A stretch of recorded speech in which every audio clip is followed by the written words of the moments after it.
और वो थे लेनार्ड एंड हॉलविक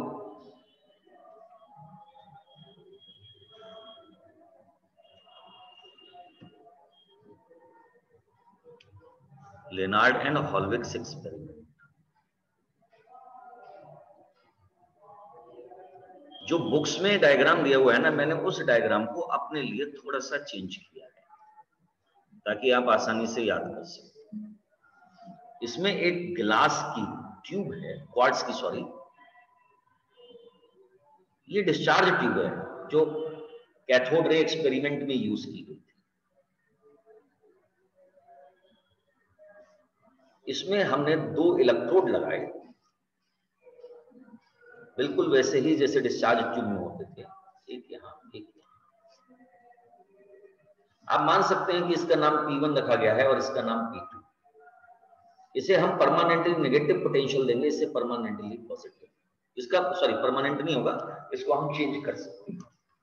ये जो मैंने स्लिट ओपन की है, ये मैंने लाइट के इंसिडेंस का पाथ बनाया है, यानी कि लाइट यहां से एंटर कर सकती है। इस जगह पर मान लीजिए this is a glass window और इसका अपर्चर मैं चेंज कर सकता हूं।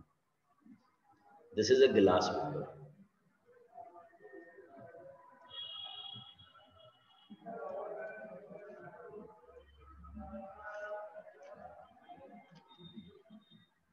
ठीक, फिर क्या किया गया, यहां पर प्लेट P2 के साथ में एक माइक्रो और मिली एमीटर मान लीजिए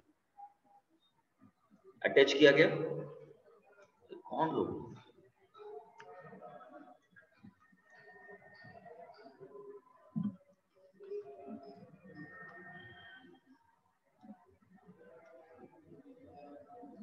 एक वोल्टमीटर और यहां पर एक रियोस्टेट लगाया गया।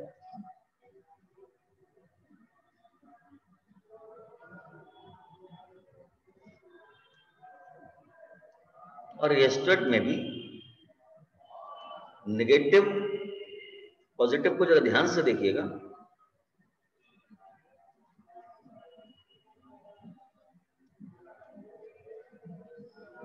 ये एक हाई पोटेंशियल की बैटरी है और इसका पोटेंशियल आप चेंज कर सकते हो with the help of this pointer.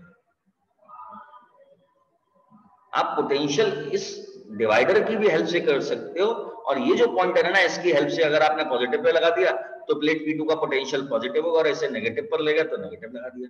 आप पॉजिटिव पॉजिटिव पॉजिटिव शिफ्ट करते जाओ तो आप इसका पॉजिटिव पोटेंशियल चेंज करोगे, आप इसके नेगेटिव नेगेटिव नेगेटिव पे जाते जाओ तो नेगेटिव पोटेंशियल चेंज करोगे।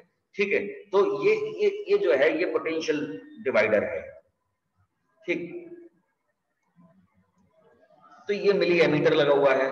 अब अगर आप गौर से देखो तो यहाँ पर जब तक कोई लाइट इंसिडेंट नहीं होगी, ये बेशक 2 कैपेसिटर की प्लेट है लेकिन इनके बीच में गैप है। तो मैंने आपको पहले भी बताया कैपेसिटर डीसी के साथ में तो काम करता नहीं है, तो here no current will be conducting in the circuit, but it is found as the light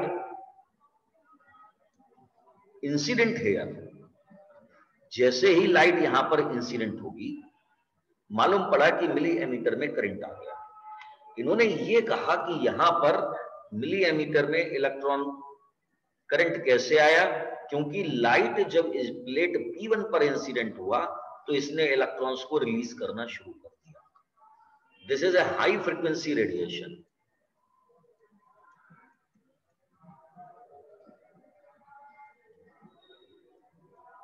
यह हाई फ्रीक्वेंसी रेडिएशन है।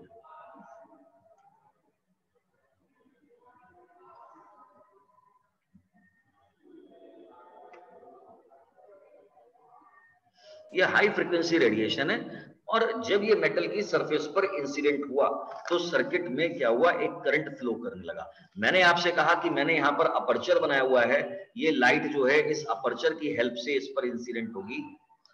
ठीक है, इसकी थ्रू इसको पाथ लेता हुआ आएगी यहां पर। तो ये जो है ये aperture,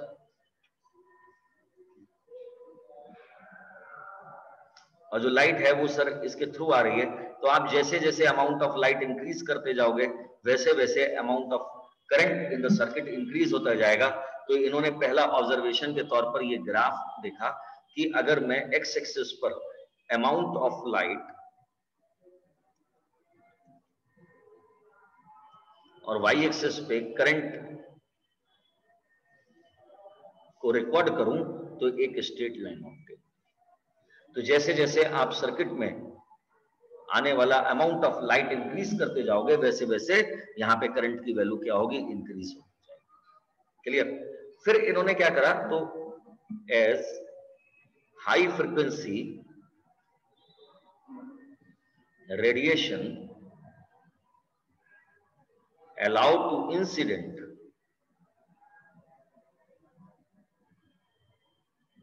on plate P1. Soon after, current establish in circuit. It is found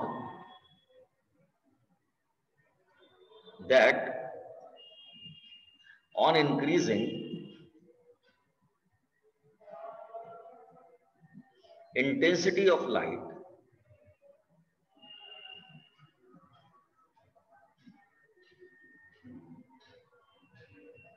current in circuit also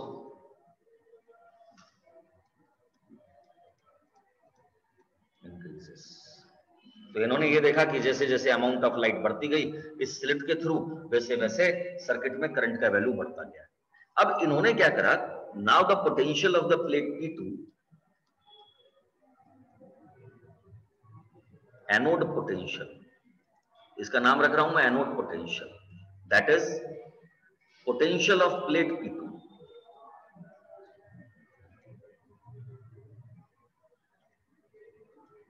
turn to negative. अब हमने पोटेंशियल प्लेट P2 को पॉजिटिव के बदले नेगेटिव कर दिया। Then it was found current in the circuit decreases. Current in circuit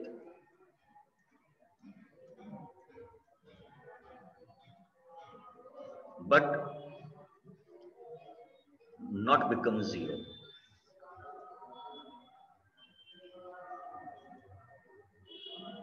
This shows there are some electrons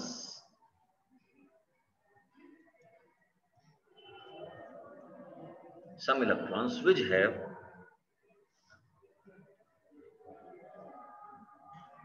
sufficient energy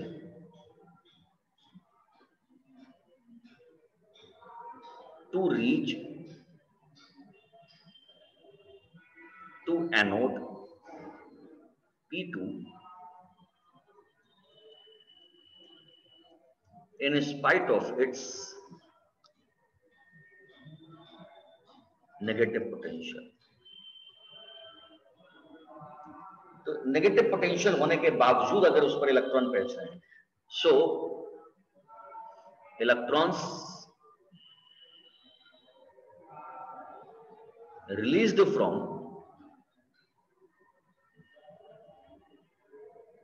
plate P1 do not have same energy.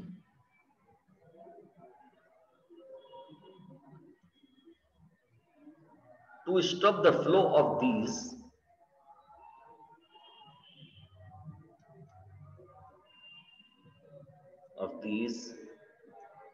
high energy electrons,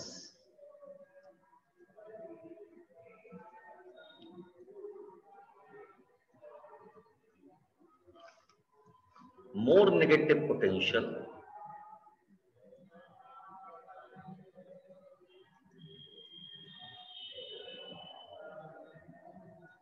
is required. So negative potential of anode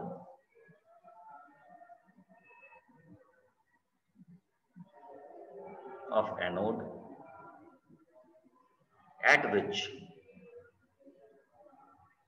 flow of photo electrons, ये जो electrons है इनका नाम रख रहा हूं मैं photo electrons, और photo electric current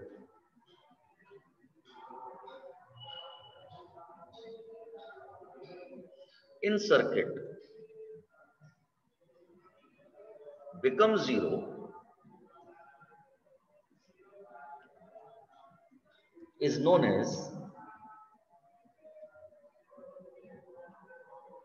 as stopping potential, और दूसरा नाम रख देते हैं इसका कट ऑफ।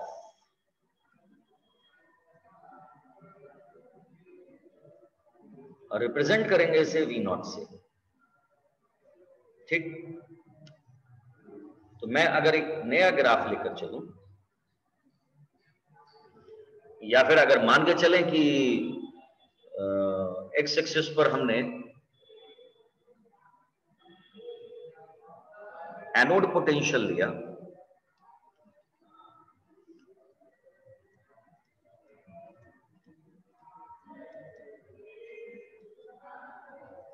और वाई एक्सिस पे करंट को लेकर चलता हूं मैं, तो सर्किट में जो करंट फ्लो कर रहा है सर, वो कुछ इस करैक्टर को डिफाइन कर रहा है कि अगर मैं प्लेट P2 का पॉजिटिव पोटेंशियल बढ़ाता जाऊंगा तो current in the circuit become saturated, और अगर मैं प्लेट P2 का पोटेंशियल नेगेटिव करता जाऊंगा तो सर्किट में करंट की वैल्यू क्या होगी, डिक्रीज होती जाएगी। This is positive, this is negative, this is V0. At the same, stopping potential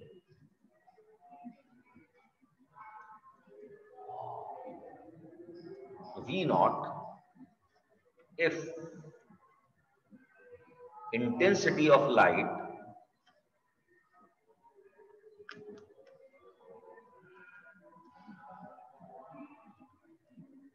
intensity of light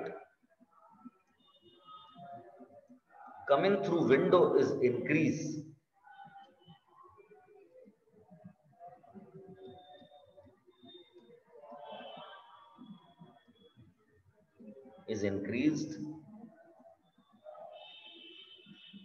then no current establish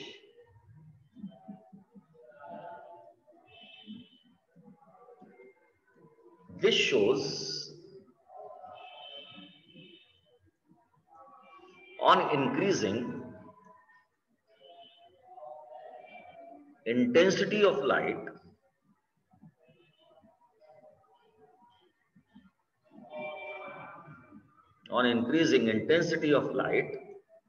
energy of released electron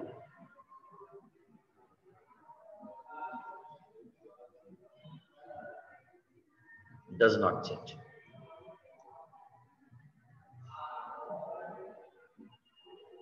So wave theory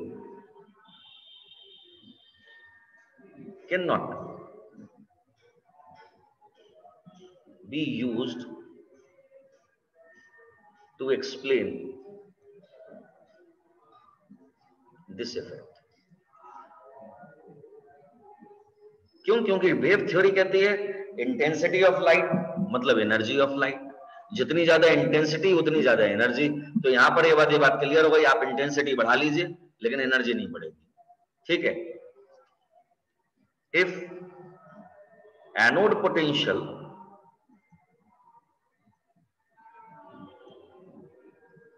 turn to positive, then again current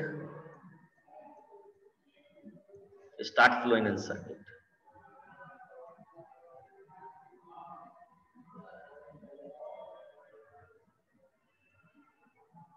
and becomes saturated.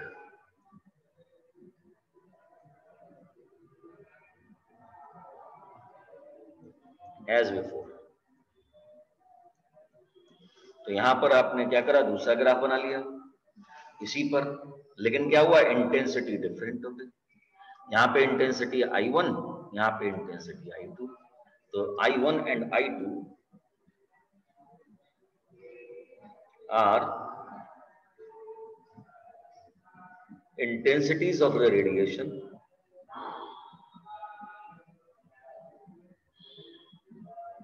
and I2 greater than I1।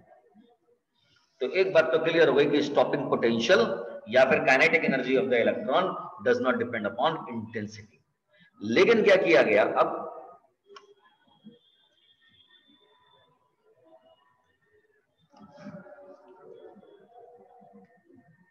But if frequency of radiation is changed, means increased at same negative potential,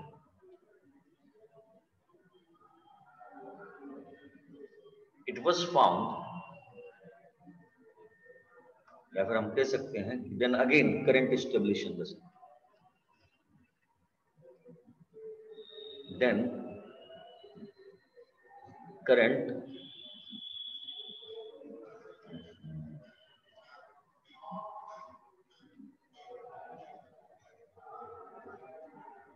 start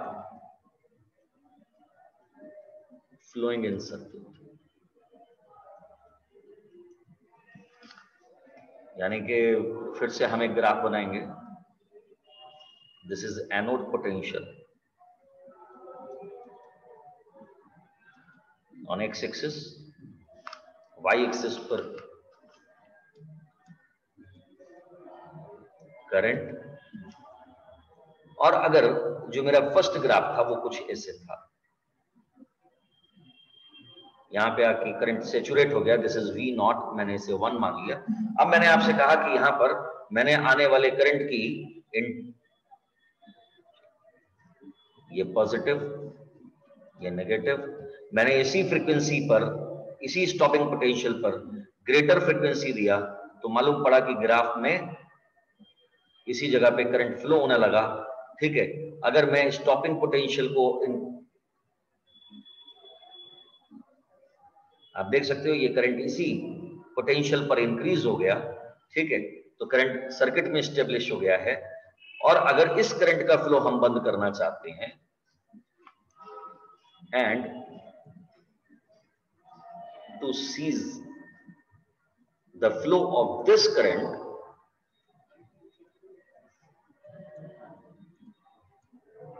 this current more negative potential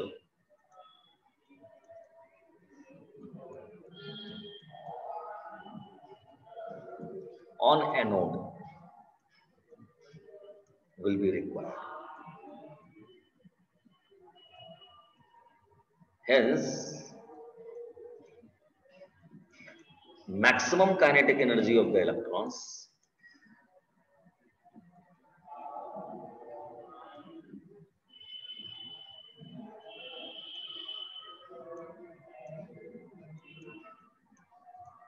changes with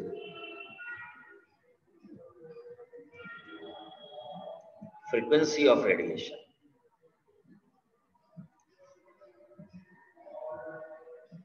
ये radiation की frequency से change होता है। तो अगर मैं कहता हूं कि दिस इज ν1, दिस इज ν2, तो ν2 ग्रेटर देन ν1, और इसका नाम रख दीजिए V02। सो V02 greater than V01। Clear? तो जितना ज्यादा फ्रीक्वेंसी उतना ज्यादा stopping potential. It means circuit में जो करंट फ्लो कर रही है वो इंटेंसिटी पे डिपेंड कर रही है, लेकिन इलेक्ट्रॉन का जो फ्लो हो रहा है वो डिपेंड कर रहा है फ्रीक्वेंसी की वजह से। तो अगर हम एक ग्राफ प्लॉट करें, या उससे पहले मैं एक छोटी सी बात लेके चलता हूं फ्रॉम वर्क एनर्जी थ्योरम।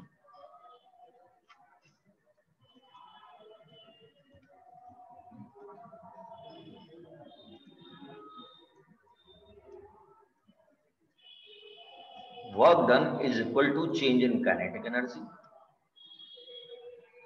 अगर मैं आपसे कहूं कि work done by the field is EV naught minus, तो इलेक्ट्रॉन्स, मान लीजिए ये प्लेट P1, ये प्लेट P2, यहां से इलेक्ट्रॉन निकले और प्लेट P2 की तरफ जाना शुरू हुए। प्लेट P2 पे मैंने नेगेटिव पोटेंशियल लगा दिया, तो यहां से रिपेल होकर वापस चले गए। इस बात का मतलब काइनेटिक एनर्जी फाइनल 0 हो गई। ये वो इलेक्ट्रॉन्स थे जो सबसे ज्यादा एनर्जी वाले थे, क्योंकि मैंने आपसे कहा कि जब आपने सर्किट में नेगेटिव पोटेंशियल लगाया तो थोड़ा बहुत करंट फ्लो होता रहा। आप देख सकते हो यही वो जगह है जहां पर आकर करंट की वैल्यू 0 ही। इस बात का मतलब जितने इलेक्ट्रॉन थे वो इलेक्ट्रॉन डिफरेंट एनर्जी के थे। इन इलेक्ट्रॉन की एनर्जी कांस्टेंट नहीं थी, नॉन डिस्ट्रीब्यूशन ऑफ एनर्जी था। तो एक बात तो ये क्लियर हुई कि maximum kinetic energy K max equal to EV naught. तो दो बातें हमारे पास में यहां पर क्लियर हो गई। एक बात यह कि काइनेटिक एनर्जी को मेजर करना है तो स्टॉपिंग पोटेंशियल लगाकर मेजर कर लीजिए, ठीक है। So stopping potential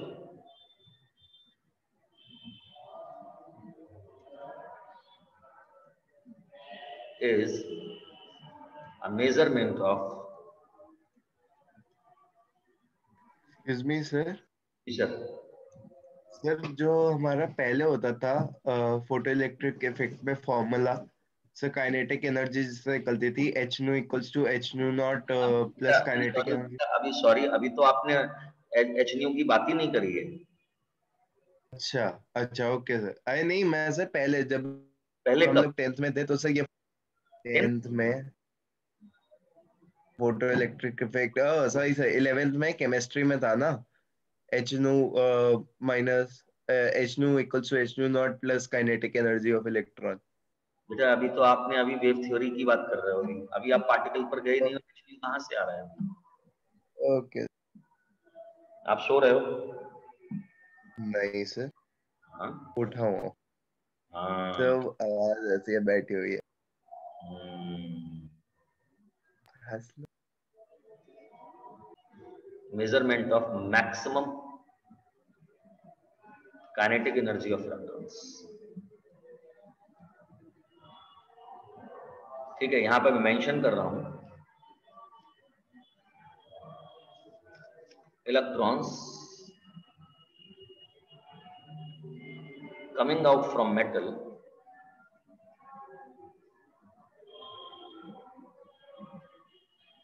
are not of same energy। हालांकि ये पहले भी लिखा, लेकिन मैं फिर से लिख दे रहा हूं ताकि ध्यान में रहे कि मैक्सिमम काइनेटिक एनर्जी का मतलब क्या है। आपने नेगेटिव पोटेंशियल लगाया तो इलेक्ट्रॉन रिपेल हुए, लेकिन सारे नहीं हुए। उन सबको रिपेल करने के लिए आपने स्टॉपिंग नेगेटिव पोटेंशियल बढ़ाते गए, ठीक है। तो जैसे जैसे नेगेटिव पोटेंशियल बढ़ता गया वैसे वैसे इलेक्ट्रॉन का फ्लो कम होता गया, लेकिन वो जगह जहां पर सारा का सारा इलेक्ट्रॉन का फ्लो सीज हो गया उसका नाम रखा गया स्टॉपिंग पोटेंशियल। तो उस स्टॉपिंग पोटेंशियल ने ये इंश्योर किया कि कोई भी इलेक्ट्रॉन नहीं आ रहा है, यानी कि ये maximum kinetic energy of electron को डिफाइन कर रहा है। अब जरा गौर से देखिए, मैंने एक्स एक्सिस पर लिया फ्रीक्वेंसी और वाई एक्सिस पर मैं लेके चलता हूं, मान लीजिए maximum kinetic energy of the electron. अब देखो maximum kinetic energy of electron लेके चल रहे हो, इस बात का मतलब अपने आप के अंदर आप स्टॉपिंग पोटेंशियल लेके चल रहे हो। इस जगह पर यह पाया गया कि यहां पर जो ग्राफ है वो स्ट्रेट लाइन तो आया, लेकिन वो ओरिजिन से स्टार्ट नहीं हुआ।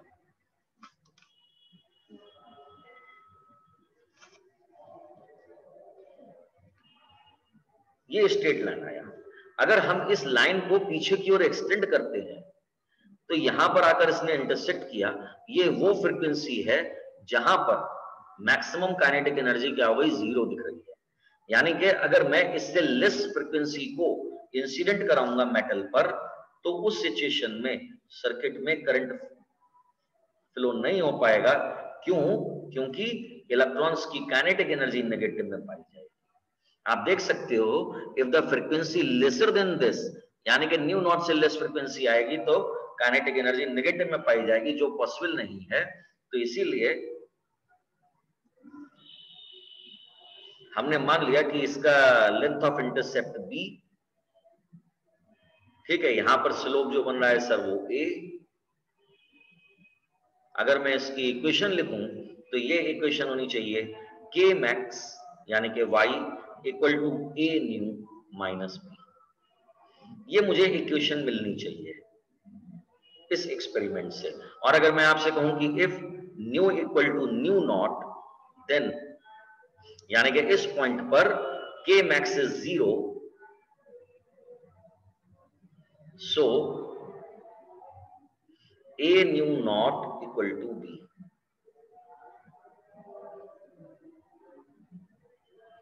इतनी बात समझ में आई? तो ये जो था ये पूरा एक्सपेरिमेंट था।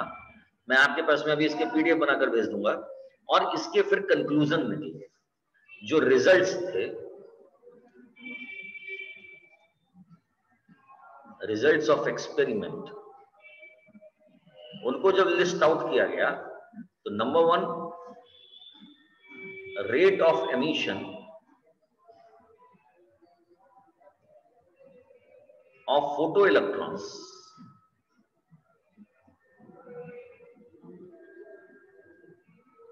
is directly proportional to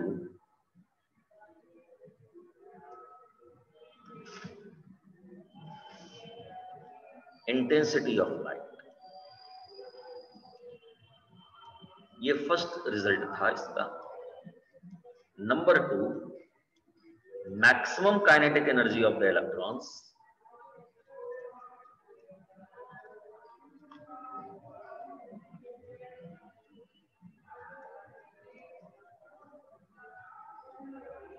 does not depend upon intensity of light,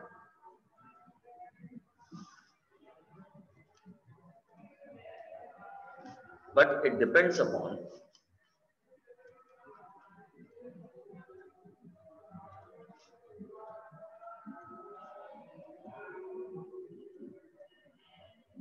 frequency। Number 3, if frequency of light incidenting on cathode is less than a certain amount,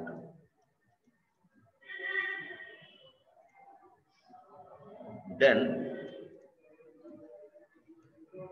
no electron will eject from matter। This frequency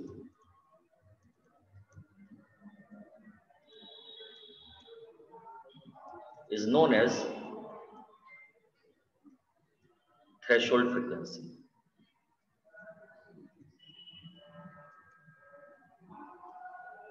और last है, there is no time lag in incidence of light and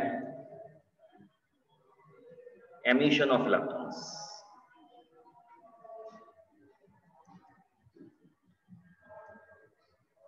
ठीक है बच्चों, ये जो है ये आपकी थ्योरी है यहाँ की के एक्सपेरिमेंट तक की। अब हम कल जो बात करेंगे ना इसमें, वो होगा